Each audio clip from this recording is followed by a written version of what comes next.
Yo, What's good? What's in the news? so, What's up? I'm eating my aunt's soup. Dad made me soup. oh, you're upstairs? No, mom brought it over. And Oh, she bought me. Did you eat chicken? no, I had the soup. You know what chicken that is? That's the baby chicken. Yeah. She bought me a chicken and she bought me soup.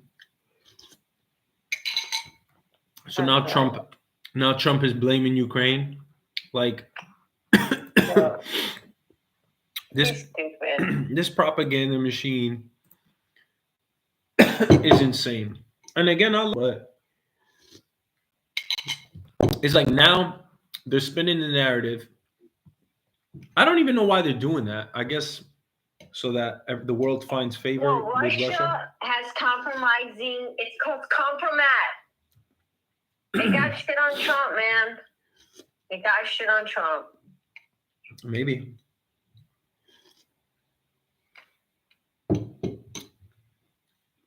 Yeah, but Trump can do other things. If that was the case. No. They're trading barbs. Did you see the back and forth between Trump and Oh. Zelensky? Yeah.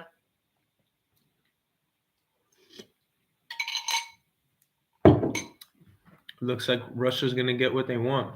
I was reading a report earlier today that was saying, would Western businesses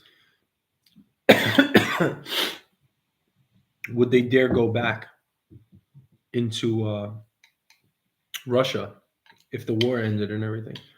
I was like, what kind of stupid CEO would go, even if there's a ton of money to be made over there?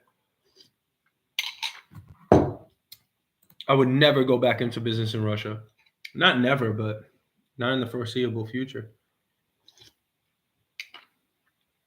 And now all of Europe wants to step up their defense spending because they know shit might hit the fan. He'll probably attack Ukraine one more time before he dies. He's probably going to stay president until he dies. Yeah. And now you got this whole thing. Trump and Musk did an interview with Sean Hannity. I think it's crazy. I mean, just to think like there was a judge that actually put out a memo saying that like they looked into it and like Musk actually has like no actual political weight to make any decisions.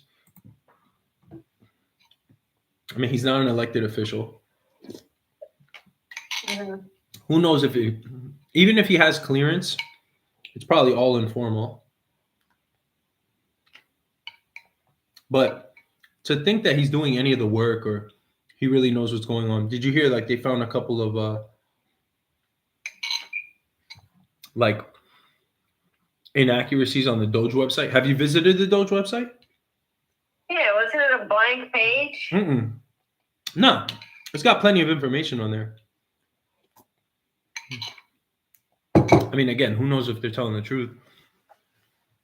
And one would say, well, why would they lie? Well, because they're trying to show Where's the proof? effectiveness. The proof. Yeah, you got to have proof behind it. He talks a lot of shit. Yeah. Yeah, What do you millions think? of people that are 150 years old. Well, Doge is supposed to go away like in 6 months or something, right? Why would you believe that? But it's supposed to, though. Yeah, when he's done robbing the government. Musk keeps saying it. I mean, do you like the Democrats? There was some guy. I don't think anybody has a pulse on anything. I think right it's a bunch now, of bullshit. They flooded, the public with so much garbage that no one knows which way to turn. Do you think Musk and Trump remain friends through the foreseeable future? Not the foreseeable future, but through his presidency? I'm sure they will. I don't know about that. Over under on that, I would say no. I would say they both piss each other off by the time 4 years ends. I mean, listen. 1 year? Yeah, I said 1 year. I think that, yeah, Trump is. You heard about the Trump other plane collision? Yeah.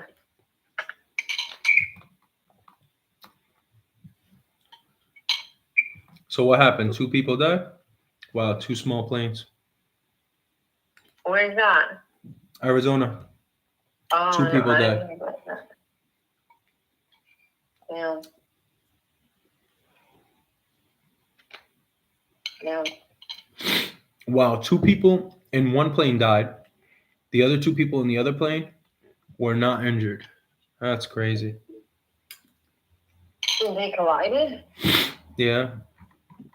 I mean, it just looks like rubble in one of the pictures. Wow.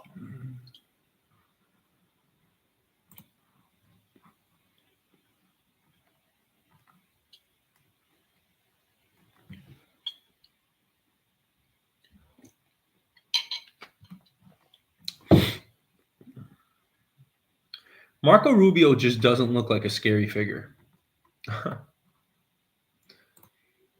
I mean, Yeah. I guess I trust the guy, but he just likes to look like a.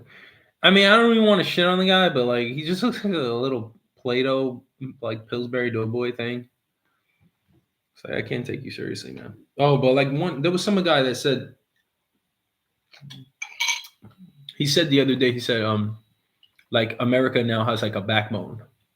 Like before, like nobody, like we didn't have any leaders that had like a spine that like there was like no masculinity here.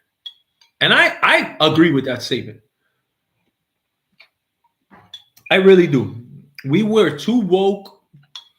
There was a period. I'm gonna tell you something. There was a period where I like was apprehensive in approaching women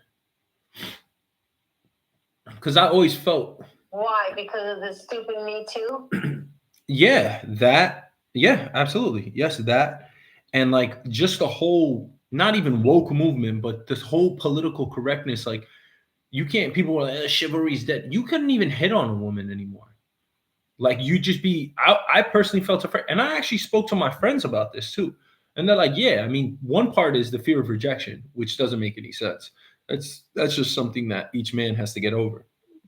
But the other aspect was like, I was just like, yo, like, I'm not, like, I just feel like I'm doing something inappropriate by even speaking to a woman, like making her feel uncomfortable, making things awkward. I just felt like it was wrong. No, I think you well, you're not the only person that.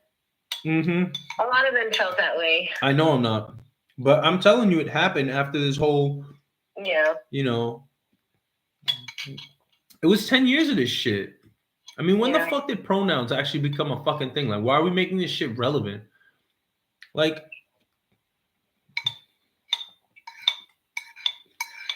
pronouns. Don't get me started. Back to Marco Rubio. And by the way, you got 2 narratives. You got the narrative that Russia is poor and that this war has been detrimental to their economy. And then you got, or disastrous rather. And then you got the other argument where they've become so innovative in both their procurement and selling of goods, because they had to get creative, that their economy is flourishing. Like you heard about like these the shadow tankers. So like in order to not sell, they were selling to Iran all of their sanctioned oil. What they would do is they would like offload the oil to like a private tanker in like the middle of like whatever ocean. Yeah. I read some reports that said that Russia, they didn't miss a beat. No, they're definitely struggling. Mm-hmm. They are. Because even when I visited in 2018, the people told me that they were. It's very clear. They were like, so Bashoy, they're like, you think you've seen Russia? First they said, what have you seen? And all eyes were on me. And it was a small bar. It was only like 10 people right there in that immediate area. But the Russians were like, so what have you seen? And I was like, I went here, I went there. I told them like the various parts of Moscow that I went in. And they were like, so you think you know Russia? And I was like, no. I said, I know I don't know Russia. And I heard anecdotally from different people that were at the World Cup that when they were driving through Russia, specifically down from Amsterdam, they were going to supermarkets and they weren't even half shelved. Like supermarkets were fucking empty. I was like, really? They're like, yeah, multiple times. Call it austerity, call it poverty.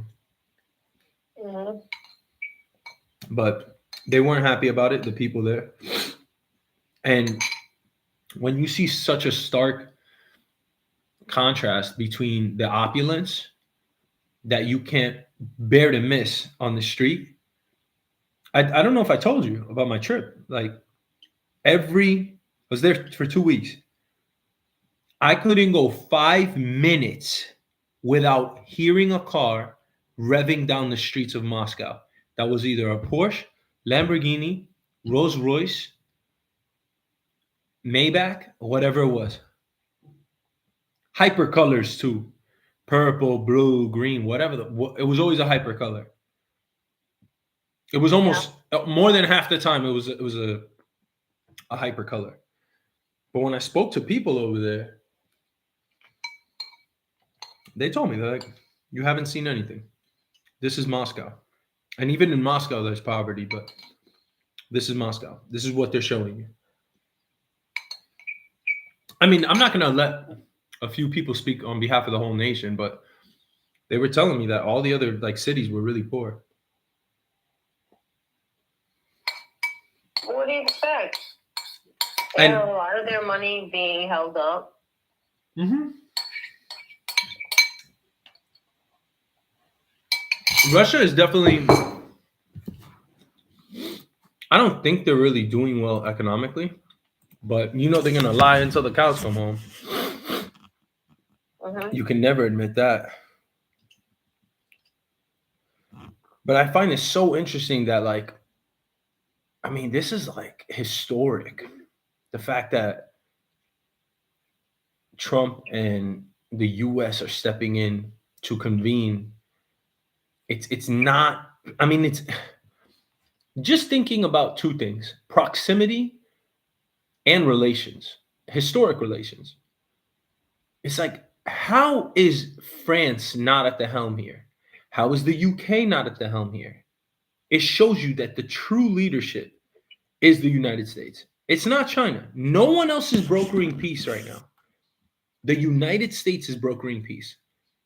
So for anyone that says that our time on the timeline is dwindling as a nation, us being the superpower or being, having a firm grasp on the order of things in the world, I mean, it's clearly not now. Definitely not in this decade. I mean, anything can change, take a turn for the worse right away, but I mean, it's really shocking that they're brokering this deal. The other thing, it would be very interesting to see what happens in Gaza. I really want to see what happens in Gaza because to me, if a two-state solution has never worked, why not an arbitrary third party? I'll tell you what, they're not going to let these people back in. Yeah, but then you would have to either murder or arrest everybody. I mean, they're which they're willing to do, probably. That's what Israel wants. Israel wants a war with Iran. I mean, the U.S. taking over Gaza, it's not that far-fetched. But of course, the U.S. taking over Gaza, what does that mean? That just means that if everybody believes that There's something in to say they're taking over because if you believe that there's a Jewish syndicate that runs everything, I don't necessarily believe that, but I know that there are powerful people that are Jewish that do have a lot of money. And they're right next door. They actually usurp the border of Gaza. Gaza is a part of Israel. To me, it's like, why doesn't Israel just run the whole thing and give these people a place to live? Just give everyone a place to live. But and if you have enough policing and controls, then why can't everybody live harmoniously? Why does the US live harmoniously? It's because we've got some type of effective deterrent, which is called the police and a prison system to go alongside it. And you have to enforce it. You can't just have police, you have to have enforcement. But I don't know why we can't have the same thing in Gaza. And why the hell does it interest us anyway? It's because I guess our allies are being hurt with Israel, right? But what he's saying, taking it over and making it like, I don't know. I don't even know what the hell they would do with it, but just making it neutral makes a lot of sense to me. I don't know about not letting anyone listen. I think we should have a world without borders, but to not let them back on their land, oof, it's crazy. Crazy. Mm-hmm. They're saying that the debris produced is 17 times the total from all Israel-Gaza conflict since 2008. There's 50 million tons of debris. I always struggle with like accepting all these numbers and charts or whatever. Anyway, they're saying that it may take up to 21 years to remove all the debris. Yeah, I believe it. What does that even mean, Lucy? Like, if you have 1 million people working on it, and it would take a year. It's uninhabitable. So Trump's Middle East envoy has said that it could take years, and while that goes on, the Palestinians will need to go elsewhere. Yeah, they can't live there. Trump has insisted they should be encouraged to leave permanently. Listen, what he's saying is, it's strong. Some people might call it aggressive, abject, gross. But honestly, because the word is so bold that they have to leave permanently on something that they feel is their own. However, what other solution? Like, nobody has even mentioned a solution like this. Isn't that wild? I think that's wild enough. Well, they did this to the Palestinians. They did this to the Jews, and now the Jews just want to have it their way. Jews just want to have fun. Realistically, is it going to take that long to clean up? No. No. Not for the way that they were living, but they're pressing the case so that they become the Palestinians become discouraged. The other thing is that Jordan and Egypt, they don't want to take their 2 million residents. There's going to be a war with Iran. In Trump's time, there's going to be a war. You think during his term there's going to be a war with Iran? Oh my God, they're trying to murder this guy. Who? Yeah, fucking Iranians. Iran Trump? They're trying to murder him for the killing of Soleimani, for interfering with don't pay anything to fix your roof. Homeowners. But he also has pressure from Saudi Arabia too. Saudi Arabia is like, you're not moving the Palestinians. And Jordan said the same thing. So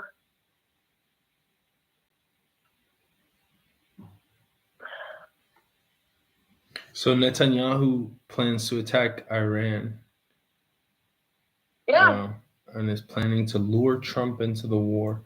he's That's one going to. report. This dude Khamenei said something. Hold on.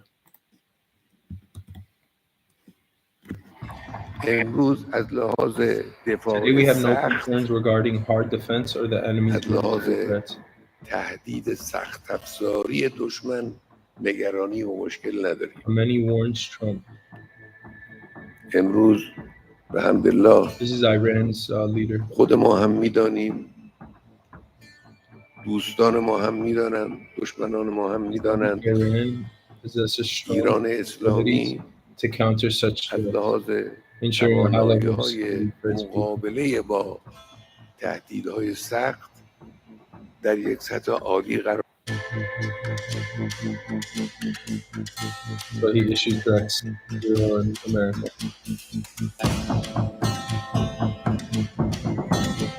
I don't get the point. I mean, I don't get the point of war. Like, what is the point of war? I mean, I just don't get it. People die. But again, I don't understand. I like the idea. I like the idea of you guys can't agree on a two-state solution. Break it all up. So I don't know about that. I mean, look. hold on. Historically, it was a Palestinian land. Let me call you back. Give me a sec, bye. Bye. Yo. Yeah. Calling me all the way from India. Yeah. Are you busy? I need a favor. What do you need? Somebody to go reset my router. What the hell happened? I don't know. The internet's down and one of the tenants was asking what's going on. Oh shit. How am I gonna get in your place? I have a key hidden. I mean, I also gave you a spare key a while ago. Yeah, who the fuck knows where that is? I'm live streaming on YouTube right now. Okay, nice. You're on my live stream. What time is it over there? Hold on, let me guess. 3 is 7:20. Yes. Yes, I'm so nice with it. Yeah, I know world times. Yeah, I'm it's cool. like the hours and then I think subtract an hour and a half. All right, fine. Yeah, I could go do that for you. I mean, it's gonna take me a while. It's fucking cold outside. Yeah, I'll go do that.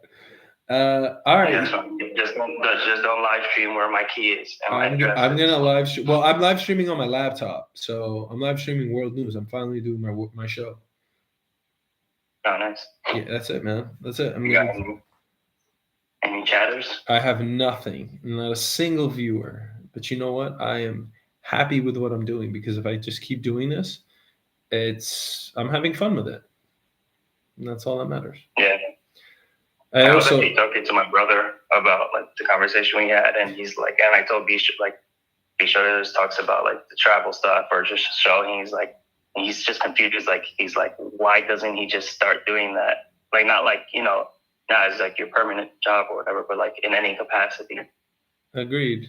Because like take very little resources and stuff. But I told him like you've been doing short show and stuff like that, like similar stuff, but I stopped. Yeah. You haven't like that travel thing exactly. Yeah, and I think part of it again was fear, just apprehension, time. Dude, I've been working. I just finished work. It's 8:52, dude. It just finished work like 30 minutes ago. So, So you're able to like because short show has